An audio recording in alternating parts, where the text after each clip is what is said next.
Today we're taking care of a very, very fragile, beautiful vintage wedding dress, and we need to use a very special, gentle process to clean it.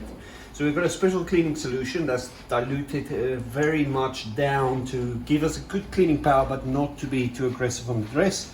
And we use a special technique where we layer the dress in between two layers of sponge.